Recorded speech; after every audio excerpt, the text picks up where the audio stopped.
Tahun masuk usul ini saya lupa terus terang. Tapi kira-kira ya 94. Saya masuk kuliah 94 ya 94. 94 saya tafsir hadis langsung. Pilihan pertama saya tafsir hadis.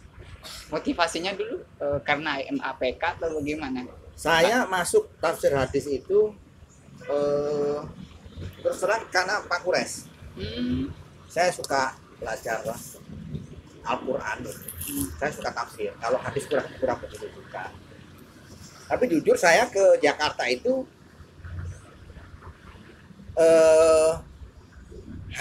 tadinya hanya untuk terminal aja karena saya mau ke Mesir. Oh ya. Jadi ke Mesir ya. Mau ke Mesir terus ikut tes di Depak. Saya gagal. Dan udah akhirnya saya sekolah di Tafsir Hadis UI. Tahun 94. Jadi motivasinya itu dulu masuk ke Usuluddin karena kagum terhadap sosok Quraisy Shihab. Kemudian pengen ke Mesir, batu loncatan gitu ya. Saya pengen ke Mesir dulu, bukan ke UIN ya. Saya pengen ke Mesir dulu. Saya pengen ke Mesir. Saya pengen belajar agama lah gitu ceritanya.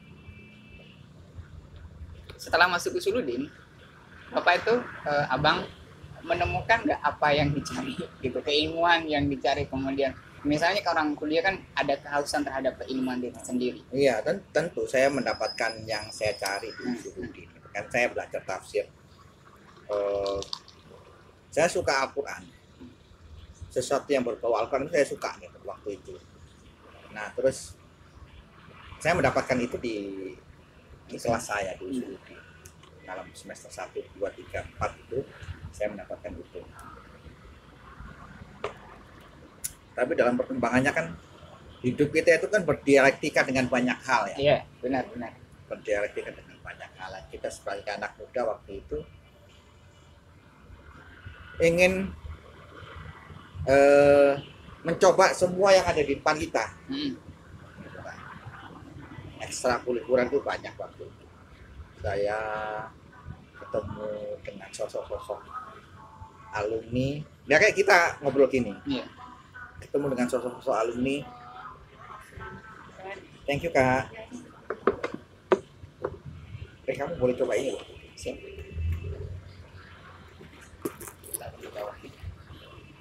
Ini kamu sambil ngetik? Enggak. Diambil lihat ini daftar pertanyaan. Biasanya berdua. Oke. Biasanya berdua karena satunya masih kuliah. Udah saya berangkat sendiri. Bukan kuliah, ngurus skripsinya mau selesai. Dia berangkat sendiri. Jadi itu saya berdialektika dengan banyak hal gitu kan. Dan akhirnya saya tertarik waktu itu saya mengikuti ada training jurnalistik waktu itu. Saya terpukau kagum dengan alumni yang namanya Daman Huri. Daman Huri dia dulu di Republika, saya nggak tahu sekarang di mana. Wow gitu, kayaknya keren nih jadi wartawan gitu kan. Menarik sosok beliau, cerita beliau itu menarik, inspiring buat saya. Itu dialektika dengan lingkungan di kampus, di luar kampus. Terus kemudian saya sempat aktif juga di koperasi mahasiswa, belajar koperasi. Kopma. Masih ada sekarang. Masih ada ya Masih sekarang. ada. Tahu dulu saya masuk masih eksis ya. Apa karena pandemi ini gitu. Saya belajar basic bisnis lah di koperasi.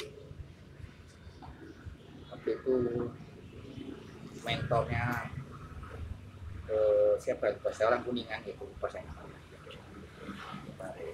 Terus kemudian udah saya terlibat di kegiatan kampus di Intra, di Usuluddin, di Jurnal Gong. Masih ada nggak sekarang? Gong, saya kemarin jadi ini karena mau dihidupkan lagi kan. Gimana Jurnal Gong? Hidupkan lagi lah. Wah, cari dosen yang masih muda, kemudian saya siap backup. Ternyata dosen yang masih muda itu sibuk, gimana nggak backupnya, saya juga di luar kan, nggak bisa, orang di luar sama yang di dalam kan beda pastinya. Agak canggung, saya kan orang yang berkeliaran di luar. Loh, itu Jurnal Gong itu owned by mahasiswa loh waktu itu. Iya, dulu saya nulis di situ. Waktu saya lulus, saya kan nulis tentang problematika radikalisme di Indonesia. waktu itu kerja sama saya ke BNPT dan berbagai civil society di Jakarta. Dimuat di Gong. Ini bagus sih kita muat di Gong. Itu setelah lama vakum baru 2019 hidup lagi. Ini mati lagi, Pak. Mati lagi. Yang nerbitin fakultas kan? Fakultas. Senat mahasiswa fakultas. Mm. BEM. Sekarang diambil sama fakultas, Oh, sama dosen. kenapa dosen ya? Yang ngelola dosen. Maksudnya yang artikel-artikel mahasiswa, jadi yang jadi editor, kemudian menjadi editor in chief kan biasanya biar namanya juga bagus gitu, bahwa orang-orang ahli yang di dalam. Oke. Karena melihat mahasiswa sekarang kan minat bacanya udah kurang. Zaman itu kami yang ini mahasiswa yang merancang sampai menerbitkan itu mahasiswa, dan saya aktif di situ dulu. Terus di institut, tabloid institut, masih ada nggak tabloid? Masih. Institut LPM Institut. LPM Institut. Saya aktif di situ. Bentuknya waktu itu tabloid. Kalau Gong jurnal, majalah kecil gitu, majalah. Tapi topiknya serius, Gong itu serius. Tulisan semuanya mahasiswa. Mahasiswa. Dari mahasiswa untuk mahasiswa waktu itu. Tapi memang dibiayai penerbitannya dari fakultas. Part of kegiatan BEM lah, sekarang BEM ya. Dulu Senat Mahasiswa Fakultas Historik menerbitkan jurnal Gong. Ada penerbitan, terus kita bikin seminar, jurnal Gong yang bikin. Itu saya aktif di situ. Sama di tadi tabloid institut. Tabloid institut ya kita melakukan reportase. Kalau di Gong itu penelitian ya lebih ke penelitian, riset gitu. Karena sebulan sekali atau berapa bulan sekali lupa saya terbitnya. Itunya lupa saya. Nah, kalau institut kita act as jurnalis, benar-benar jurnalis. Kita melakukan reportase, lapor gitu. Ya kayak harian lah gitu. Tapi bentuknya tabloid. Di situ. Udah terus waktu itu saya sama Prof Najib itu bikin ini pelatihan jurnalistik tingkat nasional antar LPM, nggak hanya UIN aja itu waktu itu, dari Bulak Sumur ikut, dari banyak kampus gede gitu, dan beberapa orang yang ikut training jurnalistik saya itu sekarang jadi tokoh kayak aduh namanya siapa, kamu ngikutin nggak dunia film ya, film pendek namanya Dwi Laksono dan di Dwi Laksono. Nah, itu temanku. Jadi ya aku bikin seminar, bukan bikin training jurnalistik, dia ikut dan di Dwi Laksono. Dia dari Bulak Sumur waktu itu. Ya para aktivis pers pada waktu itu ngumpul di Jakarta. Singkat cerita, yang punya Watchdog kan? Watchdog, yes. Watchdog. Dan di Laksono, cuma saya udah jarang kontak lagi sama dia. Singkat cerita, dari situ saya waktu itu bermitra dengan berhasil menggait media-media bagus. Republika menjadi sponsor, Kompas menjadi sponsor. Sponsor kegiatan training jurnalistik itu. Jadi benar-benar besar sekali trainingnya waktu itu. Saya ketua OC waktu itu. Prof Najibnya Prof Najib itu apa? Dia member of SC kalau nggak salah, member of SC rupanya. Nah, dari situ saya dapat kesempatan magang di Kompas, magang jadi jurnalis di Kompas.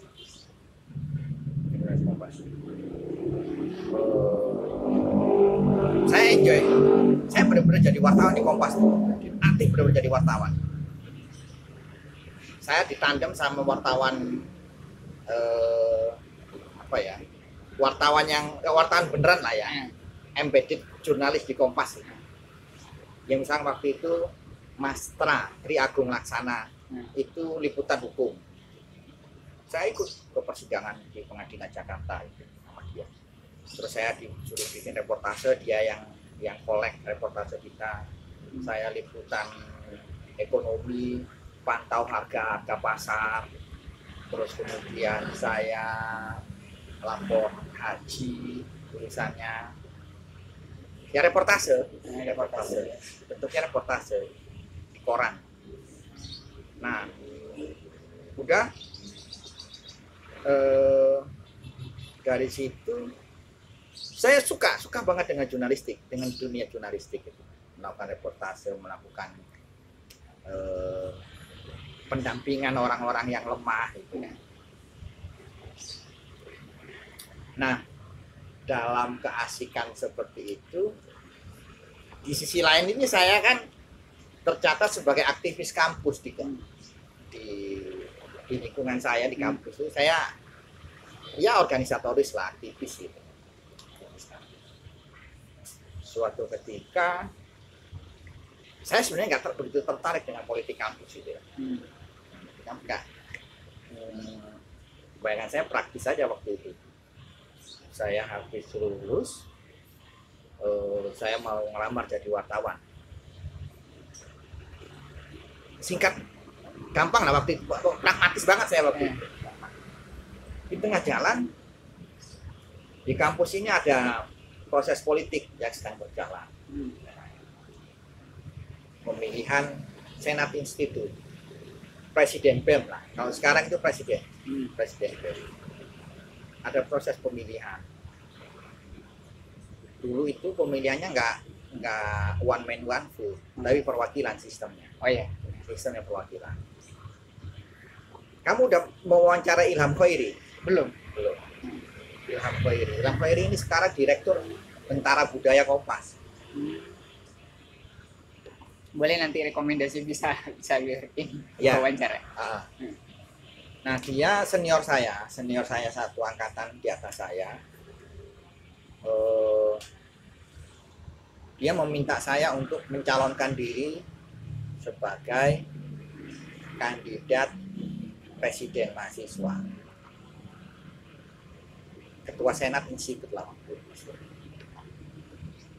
Loh, kenapa saya? Kira-kira gitulah. Senior itu minta saya nyalonin karena nggak ada lagi yang lain.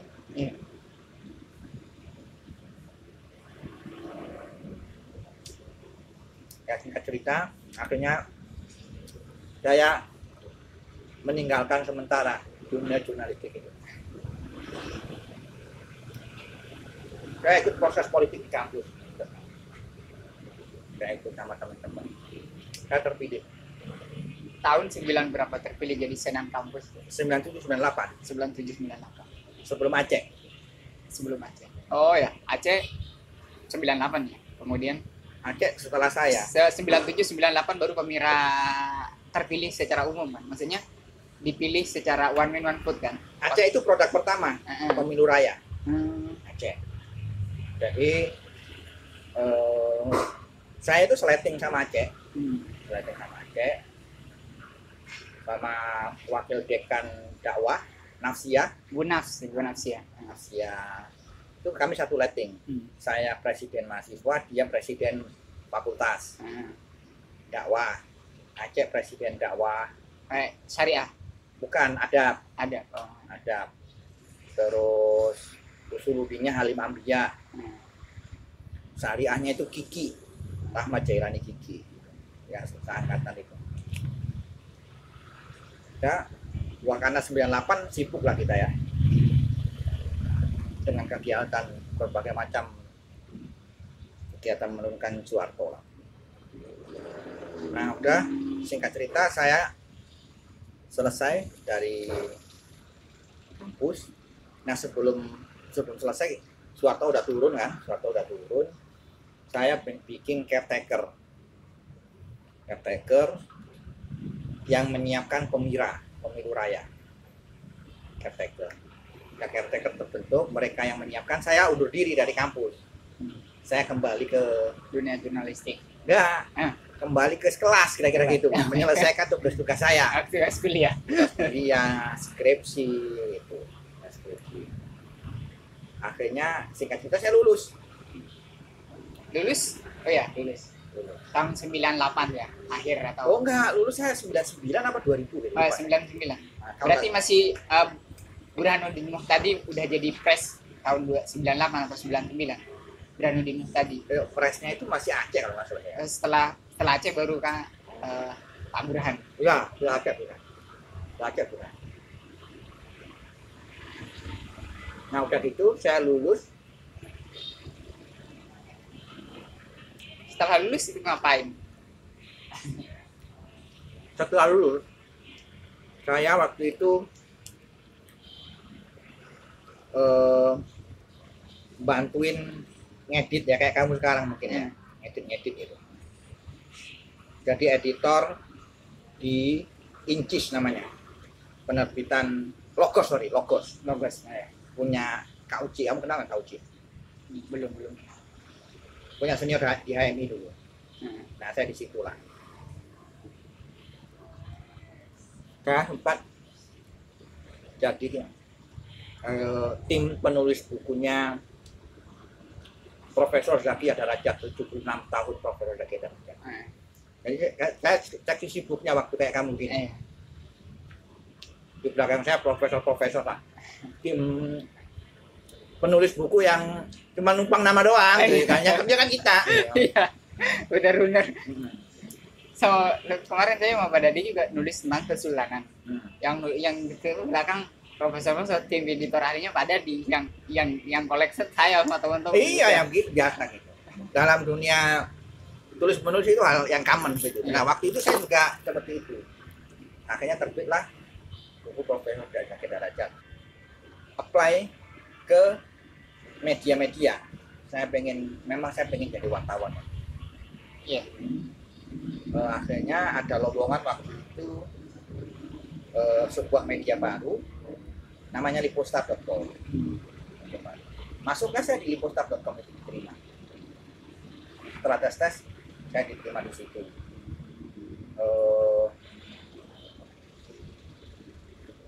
Saya diterima di situ, saya ditempatkan pertama kali itu di ekonomi. Ekonomi itu, waduh, kerja keras lagi ya. Bukan kerja keras. Saya komplain waktu itu ke Pemret. Kenapa saya kita di ekonomi? Ini loh. Ini kita kan media baru. Anak-anaknya baru semua. Nah, semua anak baru itu yang fresh graduate kayak Anda ini pada milihnya politik. Saya mintanya waktu itu politik karena alumni itu ini saya nggak ngerti ekonomi gitu. Yang saya ngerti mungkin politik lah yang paling gampang buat saya. Politik. Nah, nggak mungkin saya ngasih semuanya ke politik. Di ekonomi harus diisi. Nah, syaratnya apa? Di ekonomi ini, saya lihat hasil psikotes. Hasil psikotes Anda itu paling bagus untuk ditempatkan di ekonomi. Karena logik Anda jalan, pokoknya hitung-hitungan itu Anda pinter lah, karena dia gitu. Saya nggak pernah belajar ekonomi, Pak. Baca aja nggak pernah saya. Saya koran itu, kalau ekonomi nggak pernah saya baca, Pak. Nggak pernah baca saya gitu. Ya udah. Anda siap nggak menerima tantangan ini? Kalau siap Anda harus belajar. Kalau nggak siap, Anda nggak lulus nanti di sini. Oke, saya belajar. Ini saya belajar ekonomi. Saya ke Gramedia, saya baca teori-teori ekonomi. Teori-teori ekonomi yang sebenarnya nggak terlalu dibutuhkan ternyata gitu kan. Nggak terlalu dibutuhkan. Yang penting kan gitu. Keuntungan dan kerugian aja yang dibutuhkan. Wah tuh gitu kan. Tapi ya nggak apa-apa, itu inilah. Setidaknya logika berpikir kita berjalan gitu, dan berkembang ya. Berkembang. Nah di situ saya belajar banyak, di Lipostar saya belajar banyak basic dunia ekonomi itu saya belajar di sini. Lipostar.com. Lipostar Star ya. Lipostar.com. Masih ada sekarang media. Usianya cuma 2,5 tahun. Langsung tutup. Itu medianya Lipo, media keren itu. Karena Lipo itu pertama kali Lipo masuk ke media itu. Media itu. Karena Lipo banyak, ada berita satu apa cuma Lipo. Nah, nggak lama setelah itu saya rombongan pertama masuk situ, rombongan rekrutmen Ashab Kunal Awalun ya. Rombongan kedua ada rekrutmen lagi, Prof Najib masuk. Jadi kami satu kantor, saya sama Najib. Najib waktu itu wartawan olahraga di situ. Najib wartawan olahraga. Saya ekonomi, dia olahraga. Awal-awal. Tapi kemudian saya dirotasi, pilih. Nggak lama kemudian Prof. Najib berangkat ke Belanda. Dia keluar dari itu. Sebelum Lipo tutup dia keluar karena mau melanjutkan di Belanda. Saya bertahan di situ. Oh enggak, sebelum itu, sebelum saya ngelamar jadi wartawan, saya ngelamar di IAIN. Nah, jadi dosen. Bukan jadi dosen. Kuliah S2. Oh, S2. Saya dari S2 tapi nggak diambil lulus, dia diambil karena kok gini-gini amat gak. Saya Suludin kemudian ngambil studi Islam, semuanya setiap tahun lulusan ribuan gitu. Duh, saya gitu juga. Saya hanya ini gini loh. Kira-kira waktu itu saya ingin membuktikan kalau secara otak nih saya bisa loh kuliah lagi gitu. Saya diterima di UIN, ya udah saya ambil. Jadi itu cuma pengen ngetes aja. Bisa nggak sih masuk UIN nih S2? Saya lulus, coba. Masuk UI. Masuk UI gua waktu itu ngambil jurusan yang lagi naik daun, kajian wanita. Kajian wanita. Zaman itu, wah nggak tinggi. Masuk, dapat dari situ saya di UI itu, nggak saya ambil. Ini jadi wartawan. Kenapa? Karena memang saya suka jadi jurnalis. Saya bukan tipikal akademisi. Saya melihat diri saya begitu. Saya bukan orang yang tekun membaca ataupun apa. Saya kayaknya nggak sanggup gitu. Terus kemudian sebenarnya saya ada pilihan, bisa menjadi PNS di kampus kalau saya mau. Saya presiden mahasiswa, orang nomor 1 di UIN. Cewek banyak kira-kira begitu. Tinggal kalau saya minta ke rektorat, pasti diterima, pasti dikasih jalan, dibantu lah.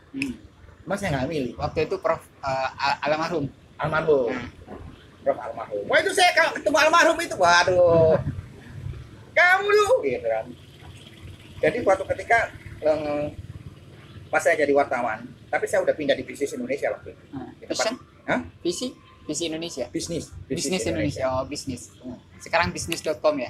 Bukan. Oh ya. Kan Bisnis.com. Bisnis Indonesia masih ada sekarang. Orang. Saya liputan di BPPT waktu itu. Beliau narasumber, saya wartawannya. Ketemu. Ditarik sama beliau. Kamu jangan lama-lama jadi wartawan. Balik ke Ciputat ya. Sekolah. Siap bang. Cuma ya udah saya nggak sekolah. Sampai sekarang saya belum pernah sekolah lagi. Belum ada ganti beliau sekarang. Terlalu cepat.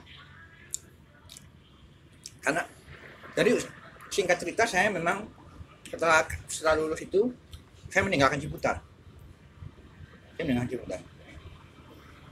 Benar-benar ya saya tinggal di Tangerang waktu itu, di Karawaci dekat kantor. Meninggalkan Ciputat. Hiruk-pikuk Ciputat saya nggak ikuti. Dan Ciputat lagi waktu itu lagi rame-ramenya ini apa namanya? Ya politik kampus lah. Saya udah goodbye lah sama politik kampus. Sekali keluar langsung nggak ke kampus lagi waktu itu. Ya dipanggil, dilibatin. Cuman saya nggak tertarik gitu kan. Ini zaman, ini era kalian tuh bisa. Ciputat itu kan begitu. Iya. Senioritas. Kalau masih punya kepentingan, dia turun. Benar.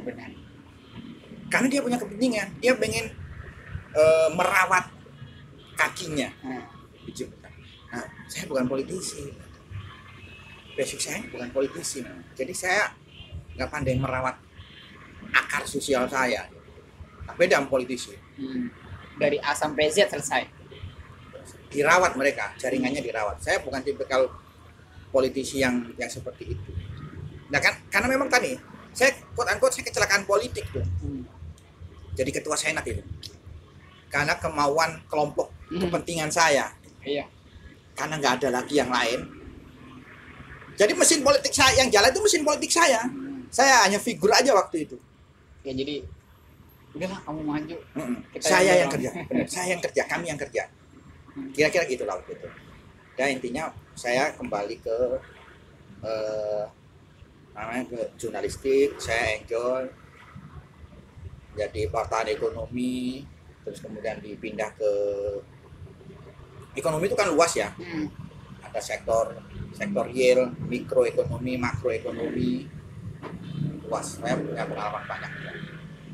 Terus akhirnya tutup, media itu tutup, terus akhirnya berbekal pengalaman saya itu saya apply ke bisnis Indonesia, saya diangkat di bisnis, diterima di bisnis Indonesia. Jadi ada ada apa ya, keuntungan juga ditaruh di ekonomi ya, Iya. waktu itu. Insight-nya apa, pelajaran yang bisa diambil apa? Jangan pernah menolak tantangan baru. Jangan pernah, setiap kita itu dihadapkan pada pilihan. Benar. Kalau kita ambil pilihan itu, seriusi pilihan itu yang saya lakukan. Saya dihadapkan pilihan untuk menjadi calon ketua senat, dan saya ambil itu. Saya harus mengambil segala resiko turunannya. Benar. Dan saya all out, jadi ketua senat saya all out. Bahwa habis itu saya pindah ke bidang lain, ke konsentrasi yang lain, menjadi jurnalistik, itu hal lain. Di jurnalistik saya dapat pilihan lagi, ekonomi. Oke, saya ambil. Dan kita harus serius dengan pilihan itu. Ya, Dan saya sangat serius itu belajar ekonomi, sangat serius. Bukan karena saya biar diangkat menjadi wartawan tetap, bukan. Tapi saya enjoy. Ini sesuatu yang baru. Ya, benar. Ini sesuatu yang baru dan saya suka itu, sesuatu yang baru. Dan terus saya punya pengalaman 2,5 tahun di sana, terus ke bisnis Indonesia.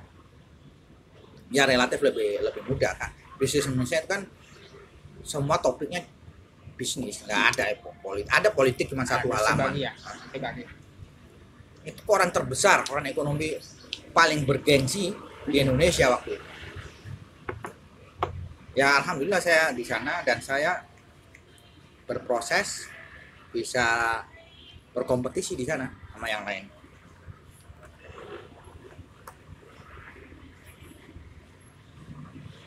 Gitu bro. Jadi setelah lulus kemudian iseng kuliah gitu kan, anggaplah iseng karena mungkin membuktikan bahwa saya bisa gitu, kemudian kembali lagi ke wartawan, kemudian dilempar ke ekonomi meskipun itu bukan basically, kemudian bubar, kemudian diterima di bisnis kan dengan pengalaman yang sangat mumpuni di bidangnya waktu itu. Kalau mumpuni sih enggak, punya pengalaman aja. Ya pengalaman yang menurut bisnis ini bagus gitu ya, sehingga punya ini. Kemudian ini pertanyaan tentang keusuludinan lagi deh, tadi pengalaman. Apakah ada hubungan langsung dari jurusan yang Bang Muhib ambil waktu itu dengan pekerjaan gitu? Nggak ada sama sekali. Nggak ada sama sekali. Nggak ada sama. Saya harus jujur mengatakan itu nggak ada hubungannya sama sekali. Nggak ada hubungan sama sekali. Kecuali kalau mau disambung-sambungin adalah kegigihan dalam mempelajari sesuatu, dalam mendetailkan sesuatu. Itu kan kita dapatkan di kampus. Saya di kampus bukan hanya kuliah, berangkat kuliah bikin makalah enggak, tapi saya juga belajar. Tadi saya sampaikan, saya aktif di forum diskusi, namanya Forum Insan Cita dulu namanya. Nggak tahu sekarang masih ada nggak di HMI. Oh, kalau Forum Insan Cita kayaknya nggak ada. Yang ada sekarang tuh LAPMI. Dulu saya di LAPMI, Lembaga Pers Mahasiswa Islam. Saya 2 tahun di LAPMI. Jadi wartawan, kemudian jadi pengurus harian. Dan 2016 saya keluar total dari HMI karena saya fokus penelitian saya waktu itu tentang terorisme. Jadi fokus 2 tahun saya meneliti tentang terorisme, untuk fokus kayak gitu. Dan lupa tentang HMI udah. Karena ya mau gak mau saya udah melewati itu dari semester 1 sampai semester 6 gitu. Saya tinggalkan, pindah ke yang lebih serius, belajar. Iya. Ya intinya kalau mau ditarik benang merah, ya kegigihan kita mempelajari sesuatu di kampus itu menjadi modal kita. Kekuatan berpikir, kekuatan analisa di kampus itu modal modal modal modal utama ya. modal utama. Sehingga anak Zainuddin tidak boleh nyerah dikasih apapun kan. Misalkan wartawan ekonomi gitu. Yes, gua basically di Usuluddin diskusi baca. Dengan diskusi dibaca gua dapat. Yes. Jadi seperti itu. Usuluddin itu kita nggak tahu apa-apa. Iya. Kita masuk, kita belajar Baca. baca ini. Perpustakaan nggak tahu sekarang sepi nggak tuh perpustakaan? Sekarang banyak kan ngobrol ya. Saya itu pernah sekali sebel banget karena saya lagi konsen nulis kan, ada berat nulisnya gitu tentang terorisme, kemudian banyak ini masuk ke perpustakaan utama, itu namanya udah concentration room, quiet room, udah nggak bisa ngomong, datang ibu-ibu ada cewek-cewek ngobrol kayak ngobrol di kafe, ampun. Itu usul perpustakaan rame tapi banyak yang ngobrol bukan baca, sampai itu waktu itu perpustakaan belum pindah yang sebeling Usuluddin. Saya kan kuliah ke perpustakaan, kemudian berorganisasi sedikit-sedikit, kemudian saya duduk di depan orang tua banget, tua tuh, perempuan sekitar umur 65 sampai 70 tahun. Saya cuma bisik-bisik sama teman, kamu baca apa aja nih? Dia bilang masih muda aja, ngobrol aja. Habis itu saya kayak ditampar, kamu itu kalau perpustakaan jangan ngomong, baca gitu. Jadi pengalaman-pengalaman di kampus memang jurusan tidak ada koneksinya gitu. Kemudian peran keilmuan dari jurusan yang Bapak pilih, Abang pilih pada waktu itu tidak ada koneksinya sampai sekarang gitu. Tapi yang bisa diambil adalah teliti, kemudian bekerja keras, membaca dan sebagainya, itu yang menjadi modal utama untuk menjadi Abang sampai di posisi ini. Iya. Kritis, nalar berpikir itu saya kira modal utama. Dan Usuluddin memberikan itu waktu itu. Usuluddin memberikan itu. Dan segala kegiatan ekstra kampusnya tentunya. Kalau kegiatan di luar kelas Usuluddin ya. Nah, itu kan yang membentuk kita ya. Leadership kita, keberanian kita. Menjadi wartawan itu nggak semua berani bertanya sama narasumber. Kadang gemeteran gitu juga. Wartawan yang baik, yang baik ya, yang baik.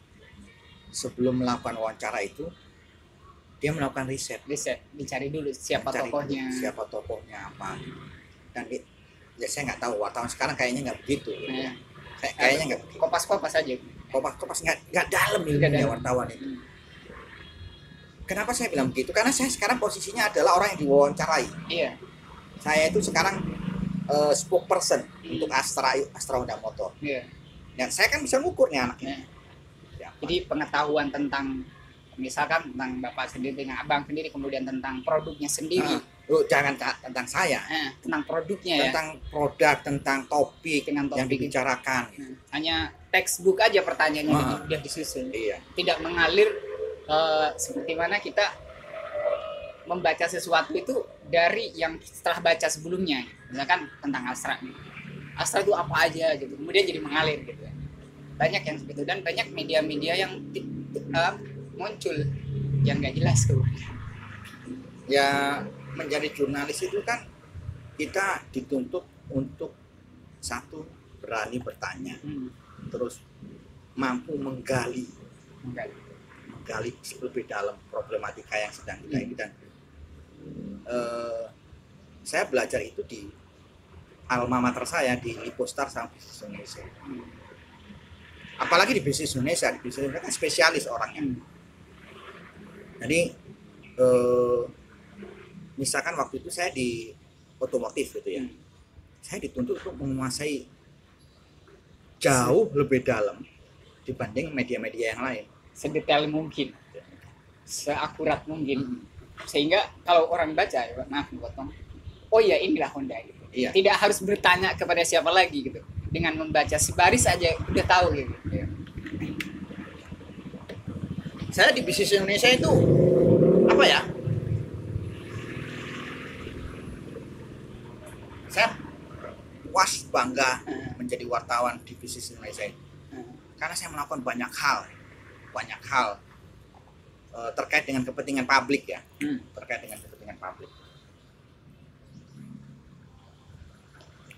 Saya berhasil mendampingi tidak hanya mendampingi ya, mengadvokasi, tapi ini off the record ya, Iya. mengadvokasi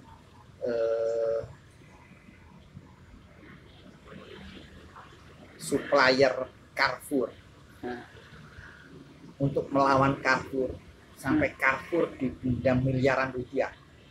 luar biasa. Oh, itu. Jadi kasusnya kalau Anda ke Carrefour itu kan banyak produk-produk UKM. Ada mie, bahan dapur, Iya. itu kan produk-produk UKM. Nah, Jadi ceritanya waktu itu ada sekelompok pengusaha kecil, mereka tidak dibayar oleh Goro. Tahu Goro nggak ya? Goro itu dulu semacam Carrefour tapi punyanya Soeharto. nggak, saya nggak Nggak tahu ya. nggak tahu. Jadi itu pusat belanja, besar tokonya. Tapi Carrefour ini bangkrut, Goro ini bangkrut, akhirnya dipilotkan oleh pengadilan. Nah, orang-orang kecil ini, mereka berusaha mendapatkan haknya yang belum dibayar. Nah, saya waktu ketemu mereka, saya ajarin mereka ya, karena saya kan wartawan plus aktivis dulu ini. Itu lebihnya, Itu ini lebihnya. lebihnya. Jadi itu kelebihan saya, wartawan yang punya misi gitu ya. Misi. Saya bilang begini ke mereka, Pak, Bapak kalau berjuang sendiri-sendiri nggak akan berhasil. Bersatulah, bikin asosiasi untuk melawan raksasa ini. Kalau Bapak sendiri nggak bakal berhasil. Gimana caranya? Kumpul, pilih salah satu ketua daerah. Kayaknya Bapak yang sebagai ketua deh. Gimana Pak, Bapak setuju nggak Bapak jadi ketua? Namanya sebut aja asosiasi, sekarang bisa di-search ya. Asosiasi pedagang, asosiasi pemasok pedagang, asosiasi pedagang pemasok retail modern Indonesia. Itu. Bersatu mereka untuk melawan raksasa ini. Nah, itu saya jadikan mereka jadi narasumber saya untuk melawan mereka. Itu kalau bukan mental aktivis, nggak bakalan berani, nggak bakalan bisa meyakinkan atasan Anda, redaktur Anda. Saya kan reporter loh. Iya. Saya yakinkan ke redaktur saya, Mbak, ini nih asosiasi keren, ini bla bla bla bla bla bla, problematikanya begini bla bla bla bla. Ini valid nggak? Valid. Saya tanggung jawab itu. Ya akhirnya masuklah nama orang itu ke media bisnis Indonesia untuk melawan raksasa ini. Wah, itu populer terus sampai akhirnya media-media lain ngutip itu, mengikuti apa yang digulirkan oleh bisnis Indonesia. Wah, itu sebagai wartawan diuji ketika menghandle sebuah kasus besar. Orang-orang besarnya banyak yang mendekati Anda untuk menyuap Anda. Wah, itu saya alami itu di bisnis Indonesia. Bagaimana kita saat itulah kita diuji keberpihakan kita sebagai wartawan yang wartawan pejuang. Kalau itu namanya Pak Santo. Aduh, saya bangga banget dengan Pak Muhib ini. Wah, kalau saya ingat, akhirnya dia Carrefour denda miliaran rupiah, berapa 2 miliar kalau nggak salah lupa. Dan mewajibkan mereka, jadi saya itu waktu itu selain di otomotif, di retail perdagangan. Saya mendorong lahirnya undang-undang yang mengatur jarak antar pasar modern sama tradisional. Wah, itu saya advokasi itu. Terus itu apa ya, karya saya yang paling luar biasa waktu. Menjadi kepuasan tersendiri. Puas banget saya. Nah, terus kan saya di rolling, tidak hanya di retail, di makroekonomi, saya belajar makroekonomi sama Bu Ani. Wah, Bu Ani itu pernah dalam sebuah preskon, saya tidak akan memulai preskon sebelum wartawan bisnis Indonesia hadir. Dan wartawan di sini ada saya waktu itu, karena saya menulis sebuah berita yang Ani Yudhoyono tuh. Sri Mulyani. Oh, Sri Mulyani. Waktu dia Menq zamannya Pak SBY. Oh ya. Menq zaman Pak SBY. Sebelum Wartawan Bisnis Indonesia mau hadir di sini. Wah, semuanya pada noleh. Udah datang Bu, anaknya Bu. Luar biasa. Ya, artinya gini, di Bisnis Indonesia saya belajar banyak.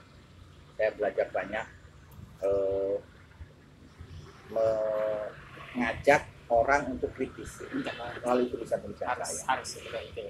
Anak kesini banget. Wah, itu saya puas banget selama di Bisnis Indonesia sampai akhirnya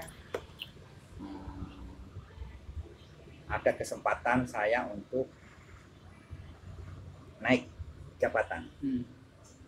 Bisnis Indonesia itu koran terbaik, koran profesional yang saya rasakan itu dibandingkan Kompas ya. Kesejahteraannya juga jauh waktu itu ya, saya nggak tahu sekarang. Waktu kesejahteraannya jauh dibandingkan Kompas.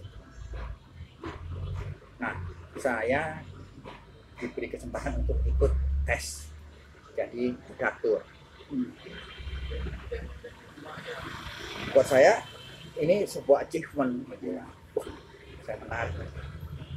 Pada saat itu saya ikut tes magang. Dalam proses saya menjalani proses magang itu, saya dapat tawaran dari Astra. Mau nggak jadi PR manager? Bukan PR manager posisinya waktu itu, jadi PR itu aja. Jadi PR di Astra. Yang nawarin itu salah satu manajer di Astra. Saya bilang saya nggak tertarik karena saya lagi enjoy dengan current position itu. Saya lagi magang. Saya juga ingin membuktikan saya lolos dalam proses magang ini. Karena karir jurnalistik itu kan di situ kan, dari reporter, terus jadi redaktur gitu kan. Saya ingin membuktikan bahwa saya secara jurnalistik ini bisa dikatakan suhu gitu loh. Bisa naik level. Ya, saya lepas, terus akhirnya saya pun diangkat lah jadi redaktur.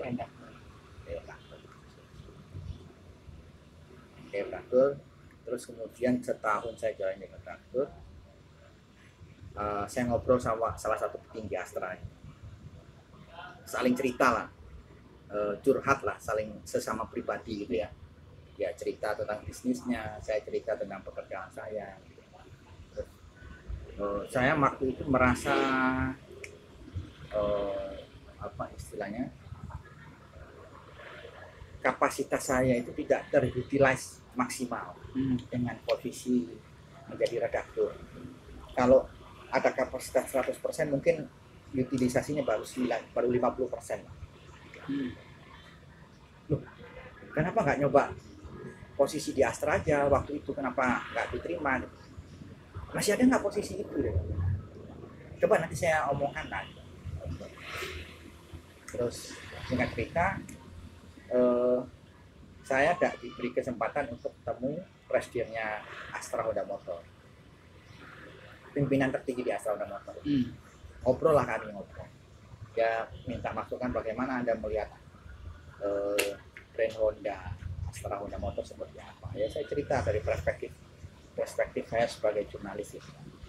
Harusnya begini. Ya di situ saya diminta untuk join di AHM.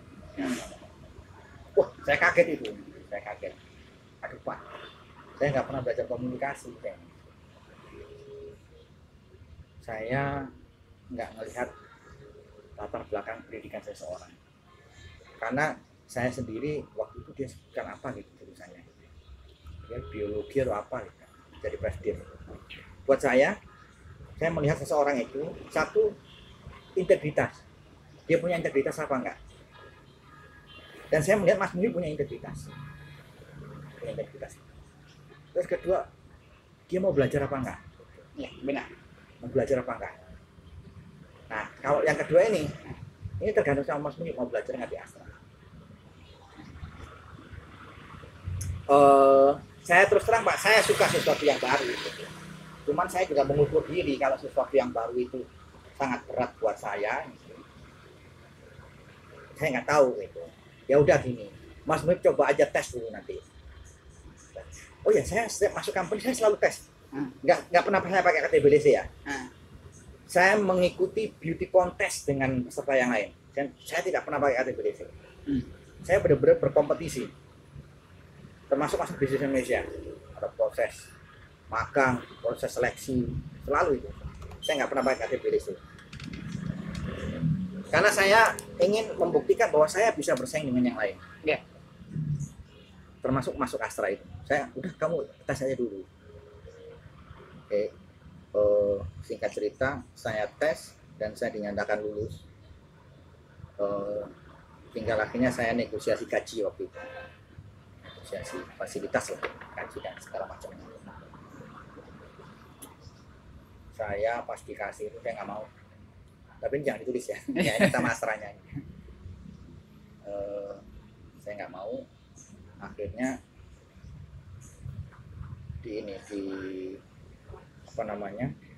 di approach lah saya sama GM HRD-nya waktu itu.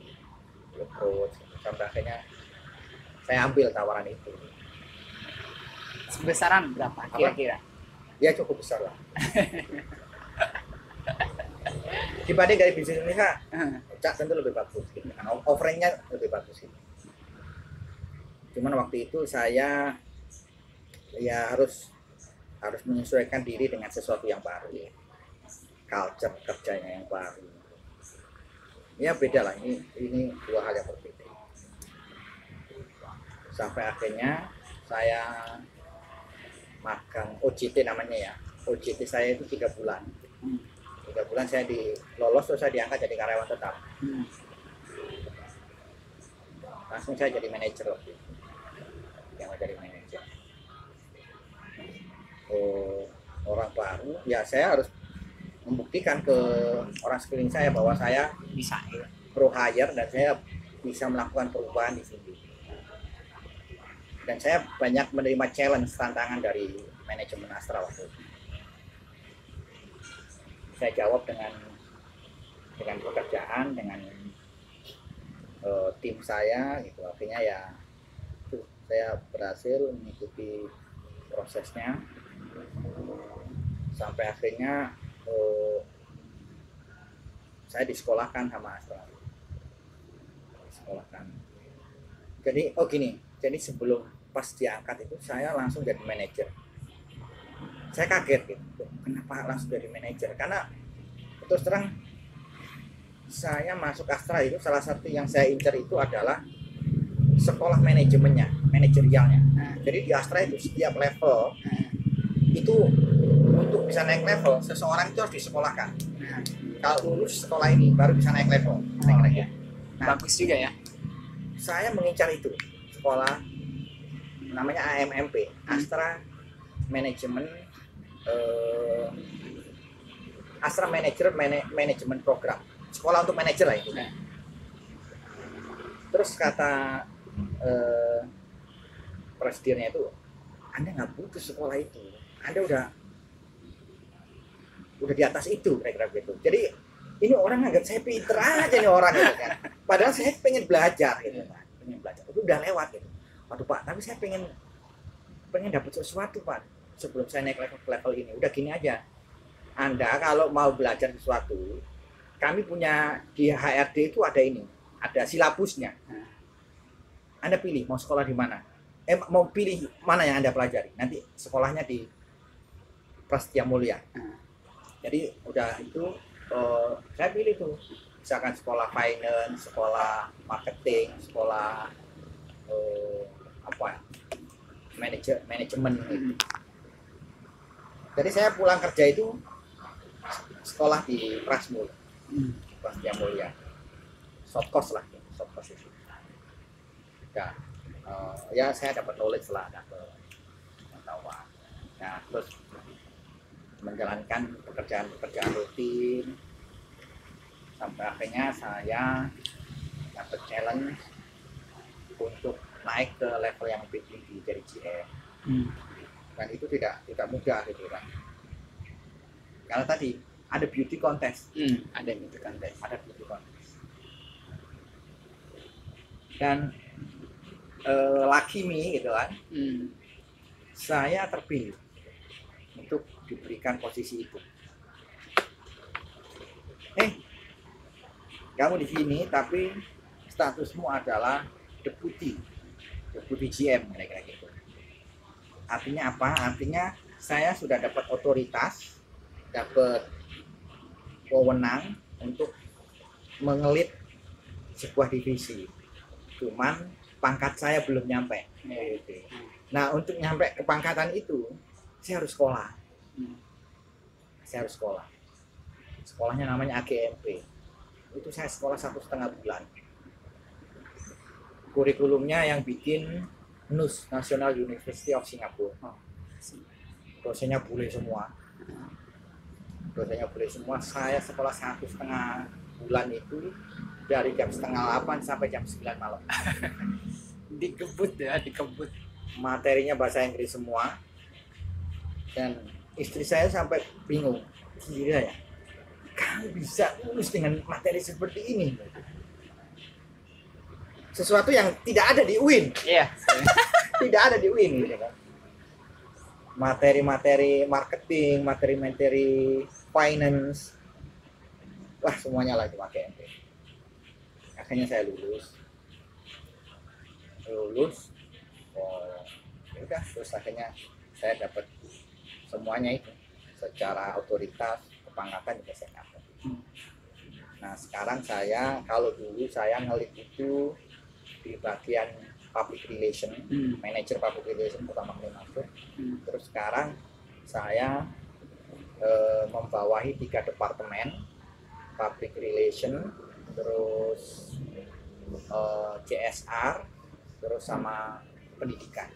Jadi saya ngelit 3 departemen, sama satu lagi saya di Yayasan Astra Honda Motor sebagai ketua.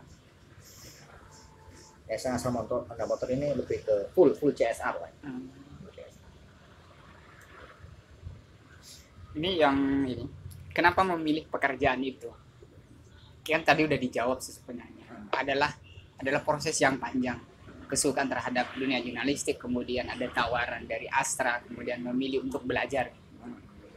Itu yang menjadi alasan utama kenapa memilih pekerjaan. Dari Usuluddin ke ekonomi itu bukan hal yang mudah. Kecuali ya di Usuluddinnya belajar tentang ya sejarah Nabi Muhammad berdagang mungkin begitu. Karya punya sesuatu yang menjadi karya tidak hanya berupa tulisan, tetapi hal yang menjadi kebanggaan tersendiri Bang Muhib itu apa? Menjadi karya. Karya itu bagi saya tidak hanya tulisan atau apapun, tetapi yang menjadi kebanggaan, kontribusinya nyata gitu. Ya, understand. Jadi gini, kenapa saya memilih pekerjaan saya sekarang? Saya sebenarnya benang merahnya itu komunikasi, di bidang komunikasi, jurnalistik maupun yang saat ini saya tekuni, itu bidangnya komunikasi, itu yang saya tekuni. Ya, saya mau expert di bidang itu. Kenapa? Karena kita itu hidup harus memberikan manfaat untuk banyak orang. Siap, benar. Basicnya itu saya. Kalau saya selalu bilang ke teman-teman itu BTW-nya, basic thinking way-nya itu apa? Kita harus punya sesuatu, harus punya BTW-nya, harus punya basic thinking way-nya apa? Nah, basic thinking way-nya ini adalah bahwa kita harus bisa memberikan manfaat buat orang lain. Di jurnalistik tadi saya bilang, saya tidak hanya sekedar menjadi wartawan yang melakukan reportase, tidak hanya itu, tapi saya ingin juga memberikan added value dalam profesi yang saya tekuni. Demikian juga di komunikasi di Astra ini. Saya ingin memberikan added value, memberikan manfaat ke banyak orang. Dengan komunikasi kan kita kita bisa mengajak orang berbuat baik. Kita bisa melakukan sesuatu dengan secara kolektif, berjamaah.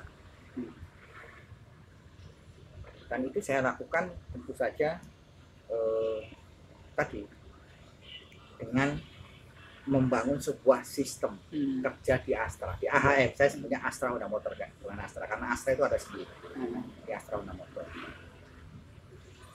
Salah satu karya atau legacy saya nanti ya, kalau saya mungkin sudah pindah ke company lain, nggak tahu sampai kapan saya di Astra, saya membangun sebuah sistem komunikasi di Astra Honda Motor.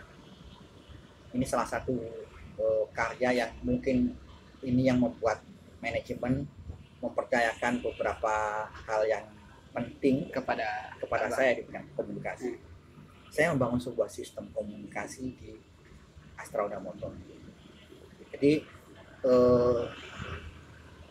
prinsipnya gini, kita itu kerja nggak bisa sendirian.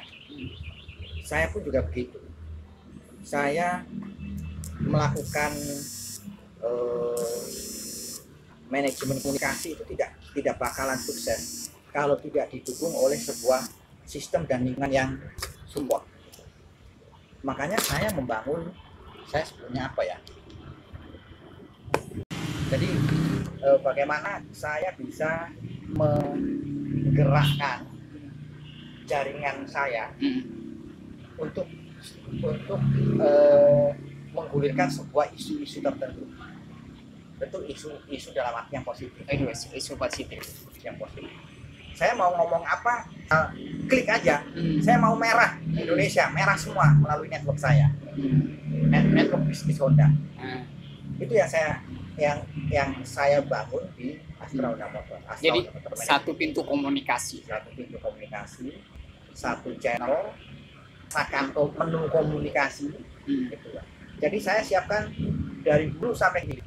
Saya siapkan manajemen komunikasinya. Dari bagaimana cara menu masakannya apa dan nyajikannya seperti apa, itu saya bangun di Astra Honda Motor. Siapa kokinya, dan bagaimana, dan itu harus bisa custom.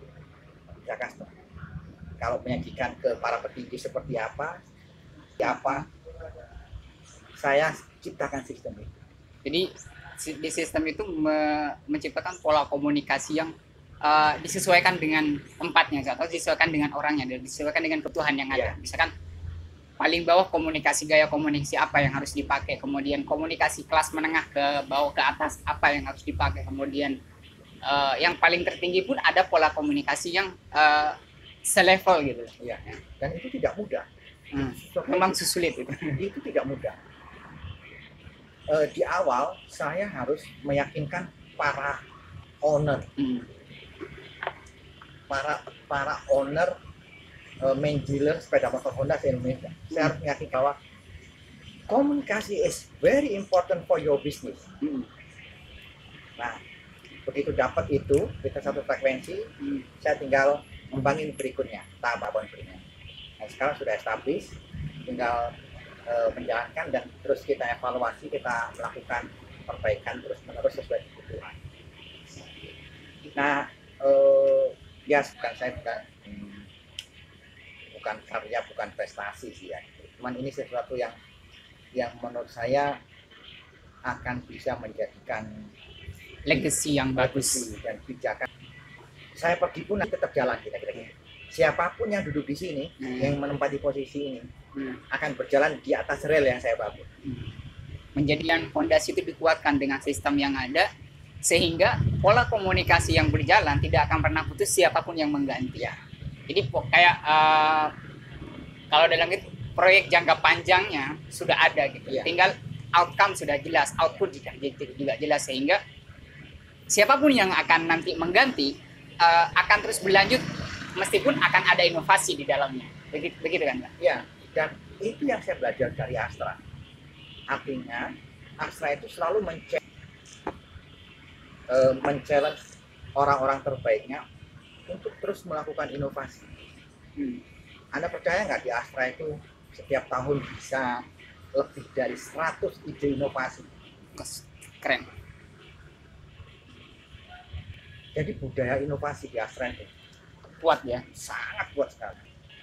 Dan dari situ saya bangun itu sistem komunikasi. Dan saya selalu di Astra itu ada namanya PDCA, Plan Action ya. Itu sebagai ruh penggerak perubahan yang ada di Astra.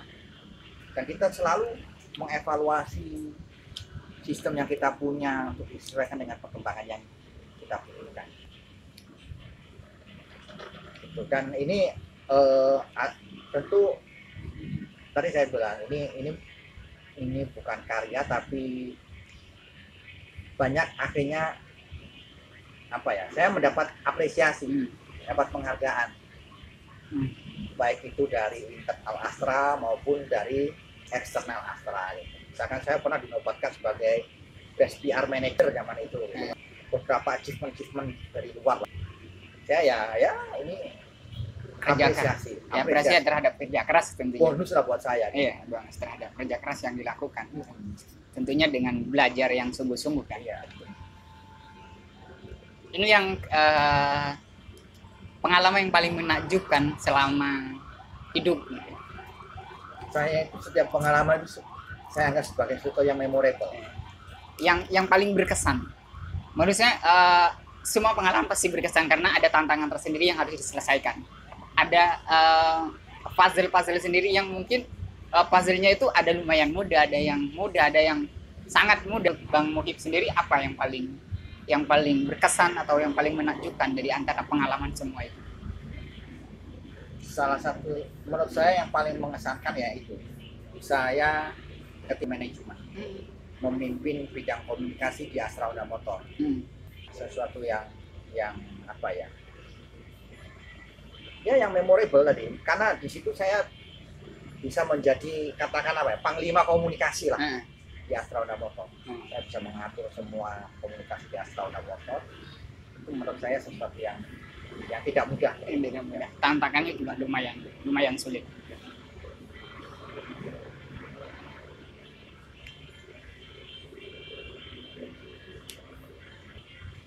Tadi kalau melakukan kemanfaatan orang lain juga bisa ditanya, advokasi terhadap kelompok UMKM keras kecil berhasil menang terhadap raksasa besar Carrefour itu udah luar biasa ya kemanfaatannya kepada masyarakat. Selanjutnya siapa yang paling yang paling berjasa terhadap Bang Muhib sendiri di dalam karir, pendidikan dan lain sebagainya? Paling berjasa. Kalau paling berjasa ini saya anggap semua orang di sekeliling saya itu punya jasanya masing-masing dalam hidup saya. Orang tua pasti mereka mensupport dengan doa-doanya, keluarga ya pasti, lingkungan kerja juga pasti. Saya kira saya harus berterima kasih ke semua orang yang di sekeliling saya. Saya tidak mau menspesialisasikan karena buat saya semuanya itu spesial buat saya.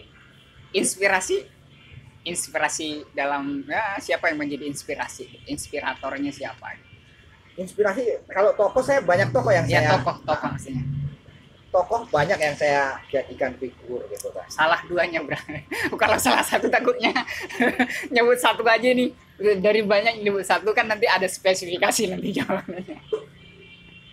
Susah ya saya menyebut tokoh ini. Saya nggak mau menyebut seorang. Karena buat saya tadi yang berjasa buat saya itu semua orang berjasa. Karena saya harus berterima kasih sama mereka. Kalau tantangan hidup, kalau Prof Najib kan yang paling berjasa ketika dia kena TB di antara hidup dan mati dan kemudian sembuh kan, tantangan yang paling besar. Kalau Bang Muhib sendiri apa? Tantangan. Iya, tantangan yang paling berkesan. Apa kemudian advokasi karyawan harus melawan banyak orang besar di situ, atau ketika di Astra gitu, atau gimana? Tadi yang paling berat itu meyakinkan bahwa komunikasi adalah sesuatu yang sangat penting dalam proses bisnis. Meyakinkan para pengambil kebijakan di bisnis Astra, di network bisnis Astra Honda Motor, bahwa komunikasi sebagai sesuatu yang paling penting dalam proses bisnis. Itu menurut saya yang paling susah. Paling susah. Dan saya bisa melakukan itu menurut saya sesuatu yang memorable. Terakhir nih Bang, untuk Usuluddin ke depan gimana pandangannya? Usuluddin ya gini, kembali lagi saya bilang setiap orang itu punya pilihan. Setiap orang punya pilihan, akan diharapkan banyak pilihan.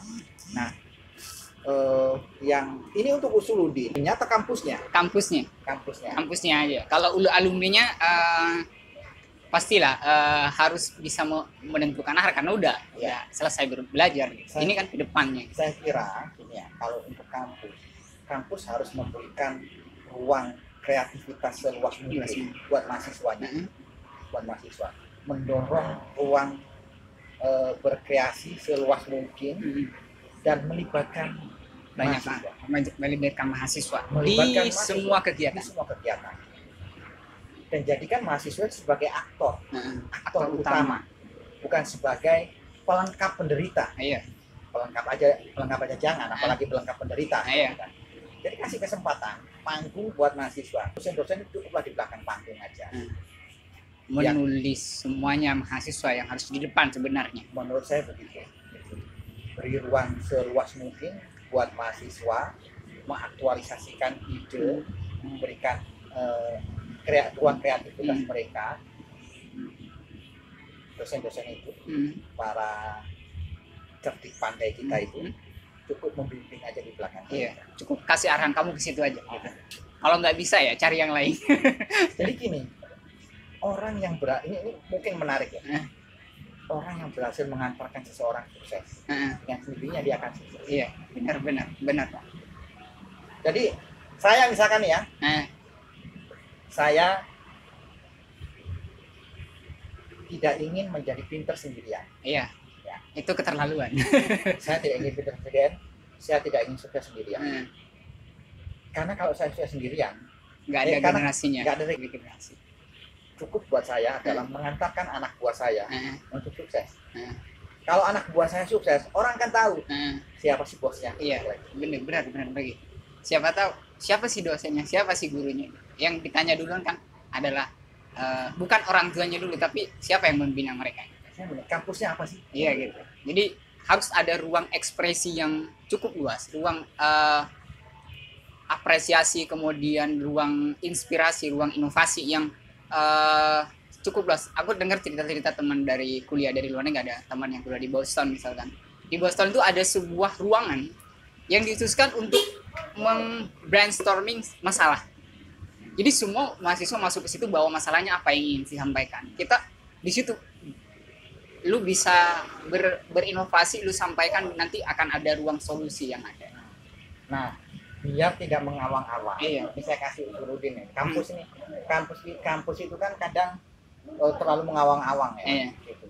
Cobalah bahwa Usuluddin itu berdialektika dengan perkembangan zaman. Berdialektika dengan zaman. Jangan asik sendiri di kampus. Kita kasih ruang kreativitas. Kita kasih ruang untuk menyampaikan inisiatif macam-macam ke mahasiswa. Tapi tidak linkage dengan dunia luar. Menurut saya juga nggak pas. Benar. Apalagi sekarang 4.0 dan Society 5.0. Menurut saya linkage-kan kampus dengan dunia luar. Itu penting. Dan Usuluddin udah mulai melakukan banyak hal sih, misalkan dengan bisnis, kemudian sekarang ada pusat podcast, kemudian lain sebagainya. Alumni sudah menyediakan itu. Dan semoga itu bisa dilakukan kan oleh dosen-dosen yang setelahnya gitu ya. Karena memang saya sendiri adalah produk Usuluddin yang waktu itu ya gitu-gitu aja, kita pulang kampus diskusi gitu, masih sama dengan produk-produk yang dulu. Kemudian banyak yang harus kita benahi memang, karena kalau enggak ya Usuluddin akan ditinggalkan oleh para penggemarnya. Jadi Usuluddin itu harus bisa menyiapkan bridge, jembatan dari kampus dengan dunia luar. Ini penting. Zaman saya nggak ada itu. Mahasiswa lulus sudah nyari sendiri-sendiri kan? Sekarang juga seperti itu masih sih. Nah, alangkah baiknya kalau bridging ke dunia luar itu juga dibangun. Nah, Usuluddin punya alumni banyak. Tinggal bagaimana itu membuatkan bridging, jembatan antar alumni, antar network. Sehingga dan resultnya ya tergantung nanti, tergantung si mahasiswa dengan jembatan dengan jembatan Iya. tujuan jembatan itu. Iya. Tahu bukan mobil saya. Jadi yang penting adalah membangun jembatan bridge-nya, kemudian dengan dunia lain. Bagaimana Usuluddin itu bisa tidak hanya kemanfaatannya ke masjid aja, tetapi berbagai sektor di masyarakat. Misalkan ada sektor ekonomi di sana, kemudian ada sektor pendidikan, budaya, dan juga sektor yang tak kalah penting adalah sektor sosial yang memang menjadi hal yang terpenting kan. Jangan membentuk human capital itu sendiri sehingga membentuk jembatan baru bagi mahasiswa Usuluddin. Ada nilai-nilai Usuluddin yang embedded di kita, Nah, yang nggak akan hilang. nah, Kamu pakai penghapus, pakai pencuci, pemutih baju juga nggak bakal hilang. kurang tahu. Nggak tahu Bu, bukan ini Bu. Wah ini asik juga di Jepang.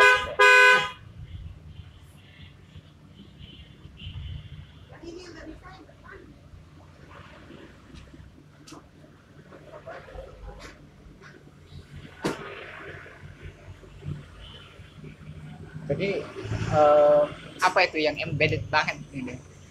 yang embedded itu ya alumni Usuluddin. Nah, Alumni Usuluddin itu apa? Kamu tahu banyak hal tentang ilmu agama.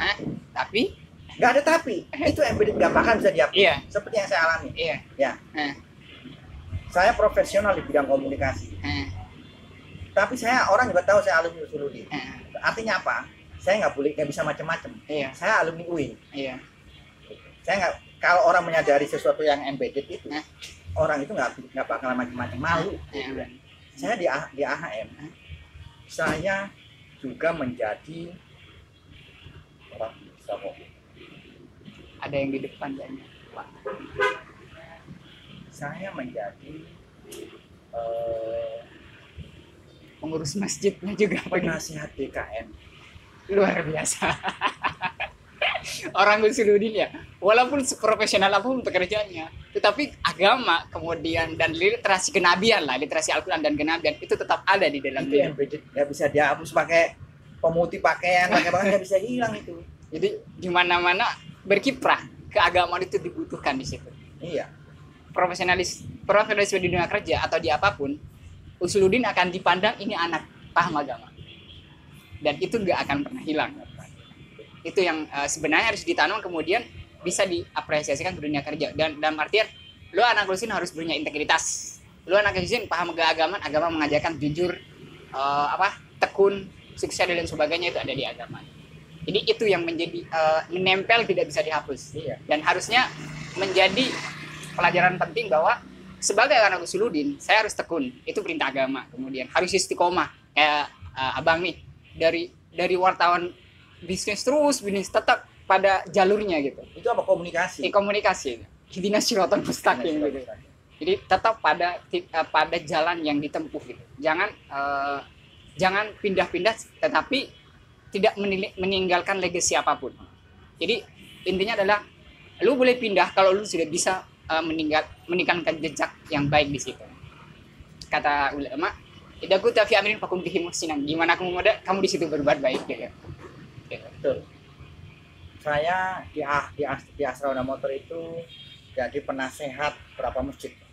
Jadi di AHM itu kan ada DKM, Dewan Masjid. Masing-masing pabrik itu ada masjid. Di pabrik ini ada 4 pabrik, lokasi pabrik itu masjid itu. Saya penasihat DKM dengan Dewan Masjid itu. Ceramah juga. Kalau saya ceramah enggak, itu kan preferensi ya. Saya disuruh ceramah saya nggak mau. Iya, maksudnya takutnya saya berpikirnya penasihat DKM suatu tak bolong doanya gitu. Kalau diminta doa di masjid-masjid AHM itu, saya memberi kesempatan yang lain. Saya memberikan doa. Saya kira yang lain juga pengen menjadi doa. Kalau saya juga mau memimpin doa ke gimana yang lain, kasih kesempatan yang lain lah. Kalau suatu ketika dijadi khutbah gitu. Saya nggak mau. Bukan apa-apa, saya memberi kesempatan ke yang lain. Iya. Paham. Tapi kalau saya disuruh khutbah, ya saya bisa. Gitu. Tapi saya kasih kesempatan yang lain. Saya juga ketua komite zakat ZIS, komite zakat infak sodakoh di AM. Emosi luar biasa. Tetap jadi embeddednya itu lu paham agama, lu harus kerjakan itu. Iya, tapi kita tidak harus tampil. Tidak harus menjadi orang nomor satu sih, tetapi cukup mendukung dari belakang Iya. bagaimana itu berjalan. Makanya saya bilang untuk sesuatu yang tampil ke permukaan lebih baik orang lain aja. Saya di belakang layar. Iya, Nabi pun tidak selalu menjadi pimpinan perang kan. Selalu ada apa namanya? Ada nilai-nilai yang kita berikan walaupun kita ada di belakang. Tidak harus ada di depan layar, tapi di belakang layar itu kunci untuk orang sukses di depan. Iya. Kalau di belakang apa namanya lampunya disebut padam di depan. Iya. Saya penasehat koperasi syariah di Astra Unamoto. Ya kan orang nggak mungkin meminta saya jadi penasehat kalau mereka nggak tahu background saya. Gitu. Jadi embeddednya itu inilah Usuluddin gitu. Iya. Inilah Usuluddin gitu.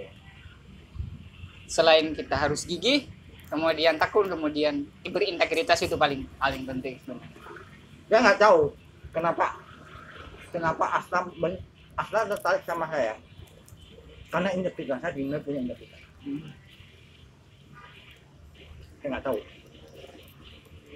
Saya dilamar oleh dua perusahaan Astra waktu itu, AHM sama Astra Dayat Motor. Dan setelah di Astra, saya dapat tawaran banyak banget dari company-company besar multinasional.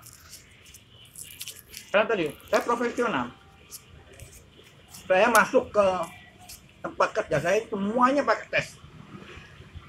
Nggak ada dunia profesional nggak kenal pakai beda dengan kampus ya. Yeah. Kalau kampus memang harus ada rekomend dari profesor tertentu untuk kita sekolah. Kalau di sana nggak. Memang kayak gitu hasilnya memang lebih kena kan sebenarnya. Meskipun ya tak jarang orang-orang masih menggunakan orang dalam kan. Kata kalau saya sendiri ya pakai daleman lah gitu. Gak apa-apa, itu sebuah proses yang bisa dipilih. Saya bilang, itu banyak pilihan, banyak jalur. Gitu kan. Tinggal kita mau pakai jalur yang mana. Dan ya kita harus saling hormati. Kalau ini pakai jalur ini ya oke bro gitu kan. Tapi dengan itu, kalau bisa membuktikan, oke, bagus gitu. Ya. Tapi itu kan beban moralnya lebih banyak lagi. Gitu. Kalau kita melalui jalur yang tidak lurus, terjal, pasti kita akan mempertaruhkan apa saja demi mendapatkan sesuatu itu. Belajar, integritas, jujur dan sebagainya itu menjadi modal utama.